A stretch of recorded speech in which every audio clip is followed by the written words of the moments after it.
எஸ்பிஎலோட நிறைவு செய்கிறேன். எஸ்பிஎல் எப்படி பாக்குறீங்க விஷயத்தை? அந்த விழாவில் ரஜினிகாந்த் பேசியது உள்ளத்தின் அடியிலிருந்து பேசினார். வெள்ளந்தியாக பேசினார்னு கிராமத்துல சொல்லுவோம்.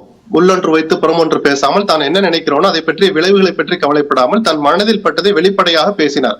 கலைஞர் சம்பந்தப்பட்ட நிகழ்ச்சிகளோட கலைஞருடைய சாதனைகளை சொல்லி அவர் இந்த இயக்கத்தை கட்டமைத்து வழிநடத்தியதனுடைய கஷ்டங்களை சொல்லி அப்படிப்பட்ட இயக்கத்தை அவருடைய மரணத்திற்கு பிறகு ஸ்டாலின் எப்படி தலைமை பொறுப்பேற்று வெற்றிகரமாக நடத்தினார், 2-3 பொதுத் தேர்தலில் வெற்றியை நிலைநாட்டினார்னு சொல்லிட்டு இந்த அரசியலும் கூட சீனியர்களை, எந்த மாதிரி சீனியர்களை, கலைஞரின் கண்ணிலேயே விரல் விட்டு ஆட்டக்கூடியவர் சொன்னது அவரை கொச்சைப்படுத்துவது அல்ல, துரைமுருகனுக்கு பெருமதா. கலைஞரையே சமாளிக்கும் ஆற்றல் பெற்றவர் அப்படிங்கிற அர்த்தம் தான் யாருமே புரிஞ்சுக்க முடியும். அப்படிப்பட்டவர்களை கூட நீங்கள் கட்டுக்குள் வைத்து இந்த ஆட்சியை நடத்துறீங்கன்னு சொல்லிட்டு ஸ்டாலின் பக்கம் திரும்பி ஹேட்ஸ் ஆஃப் ஸ்டாலின் சார் அப்படின்னு சொன்னது அவருக்கான காம்ப்ளிமெண்ட் தான். இது எல்லோரும் சிரிச்ச போது துரைமுருகனும் சிரிச்சிருந்தா அது பிரச்சனையே கிடையாது. அதன் பிறகு கடைசியாக முதலமைச்சர் பேச வந்த போது அவர் கொஞ்சம் தவறுதலாக புரிந்து கொண்டாரா இல்ல கூடுதலாக எதை புரிந்து கொண்டாரா தெரியல. என்னை விட 1 வயது மூத்தவர் ரஜினிகாந்த். எனக்கு அறிவுரை சொல்கிற தகுதியும் உரிமையும் அவருக்கு உண்டு.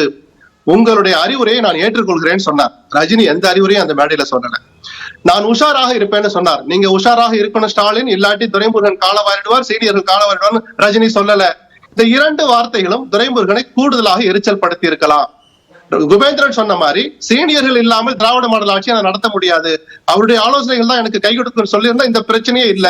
சரி, ஸ்டாலின் தனிப்பட்ட முறையில் சந்திக்கிற போது ஒரு உதாரணத்துக்கு என்ன அவரு குபேந்திரன் சொன்ன அதே அடிப்படையில சொல்ற, கலைஞரோடு இருந்த யார் ஒருவரையாவது ஆட்சி பொறுப்புல ஆட்சி நிர்வாகத்துல சேர்க்காமல் இருந்திருக்காங்களா? இன்னைக்கு ஒரு நிர்வாக பேட்டர்ன் ஒன்று இருக்கு, அதை கொண்டாடுறாங்க. இந்தியா முழுக்க வாக்குகளாகவும் வந்திருக்கு.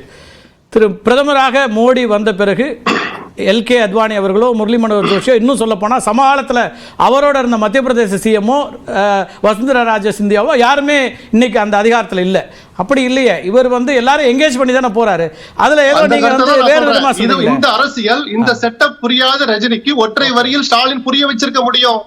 இன்னைக்கு இந்தியால டாப் 3 டாப் 5 மாநிலங்கள்ல திராவிட மாடல் ஆட்சி இருக்குன்னா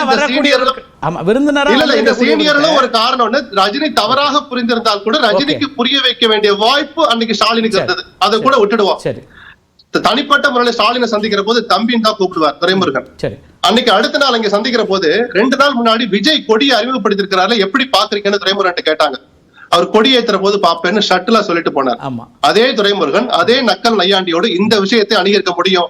ரஜினி இப்படி பேசினாரே, ஸ்டாலின் எல்லோரும் சிரிச்சாங்களேன்னு சொன்னா நகைச்சுவையா பேசின விஷயம் கடந்து போயிருக்கலாம். ஆனால் தன்னுடைய ஒட்டுமொத்த எரிச்சலையும் நீங்கள் சொன்ன மாதிரி தான் இந்த கட்சியுடைய பொதுச்செயலாளர் என்பதை மறந்து அவ்வளவு ஆவேசமான வார்த்தைகளை அவன் இவன் என்று ஒருமையில் பேசியது ஏற்றுக்கொள்ளக்கூடியது அல்ல, அவர் வகிக்கிற பதவிக்கும் நல்லதல்ல. ஆனால் இந்த இத்தனை பிரச்சனைகள் நடந்துட்டு இருக்கிற போது அடுத்த நாள் உதயநிதி ஒரு நிகழ்ச்சியில பேசுற போது சீனியர்கள் இளைஞர்களுக்கு வழிவிடணுங்கிற வார்த்தையை, இந்த வார்த்தைக்கு தான் அந்த கூட்டம் கைதட்டியது அப்படின்னு சொன்னது. நான் இப்பவும் சொல்றேன், உதயநிதிக்கு உள்ளர்த்தம் இல்லாமல் தான் பேசினார், அவரு வெள்ளந்தியா தான் பேசினார். ஆனால் கொதிநிலையில் ஒரு பிரச்சனை இருக்கிற போது நாம் இந்த வார்த்தையை எடுத்து பேசினால் எந்த மாதிரி பார்க்கப்படுங்கிற அந்த முதிர்ச்சி குறைவாக உதயநிதி நடந்து கொண்டாருன்னா நான் சொல்லுவேன். ஆக மொத்தம் இந்த சந்திராஷ்டமம் ஒண்ணு இருக்கு ஜாதகத்துல, 2 நாளைக்கு புத்தியை மழுங்கடிச்சிரும். ரஜினியில தொடங்கி துரைமுருகன்ல தொடங்கி ஸ்டாலின்ல தொடங்கி உதயநிதி வரைக்கும் எல்லோருமே தவறாக புரிந்து கொண்டார்கள், கூடுதலாக வார்த்தையை விட்டுட்டாங்க. 2 நாள் முடிஞ்சு போச்சு, எல்லோருமே சமரசமாயிட்டாங்க. எஸ்பி லட்சுமணன் இருக்காரு, அவர் நண்பர்கள் இருக்காங்க, அவங்க அதையெல்லாம் நம்பக்கூடிய ஆட்களும் இல்ல.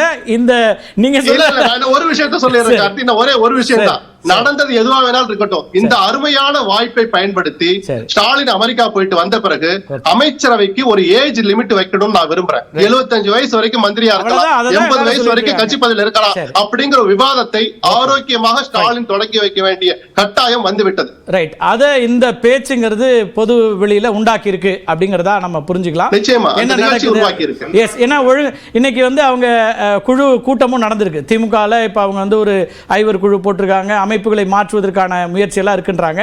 நீங்க சொல்லக்கூடிய விஷயங்களும் நடக்குதான்னு பொறுத்து வந்து பார்க்கலாம். நிகழ்ச்சியில் பங்கேற்ற விருந்தினர் பார்த்து ரொம்ப ரொம்ப சுருக்கமா சார். சரி, அதாவது சீனியர்களை கட்டுப்படுத்த முடியாது, சீனியர்களை தள்ளி வைக்கணுன்றதெல்லாம் உண்மைதான். ஆனால் 70 வயசுல தமிழ்நாட்டில் வெற்றிடம் இருக்குதுன்னு 70 வயசுல ஒருத்தர் கட்சி தொடங்க வந்தாரு, அந்த சீனியருக்கு நம்ம என்ன சொல்றோம்? 2021 தேர்தலில் திரு ஸ்டாலின் அவர்கள் முதலமைச்சராக வர தேர்தலில் எந்த இடையூறும் இல்லாமல் நகர்ந்தவர். அந்த மரியாதையும் அந்த அன்பும் கூட அவருக்கு இருக்கலாம் அந்த மேடையில். நீங்க ஏன் பேசலன்னு சொன்னீங்களா, நான் அதையும் சேர்த்தே சொல்றேன். 70 வயசுல வந்து கட்சி எப்ப வேணா வரலாம் சார். தொடங்கும் போது என்ன சார் இதுல என்ன சார் இருக்கு? நான் என்ன கேக்குறேன், நான் என்ன கேக்குறேன், பொதுவா நடிகராக இருக்கக்கூடிய ஒருத்தரையும் பொது வாழ்க்கையில எல்லா விமர்சனங்களையும் ஏத்துக்கணும்னு சொல்லக்கூடிய ஒருத்தர் இப்படி வைக்கிறதும் நியாயமா சரியா அப்படிங்கிற கேள்வி இருக்கு. நம்ம இல்ல சார், ஏற்கனவே ரொம்ப நேரம் கடந்து போயிட்டு இருக்கோம். நிகழ்ச்சியில் பங்கெடுத்த விருந்தினர்களுக்கும் பார்த்த நேயர்களுக்கும் மிக்க நன்றி. மீண்டும் முயற்சி சந்திக்கலாம் நண்பர்களே. நன்றி, வணக்கம்.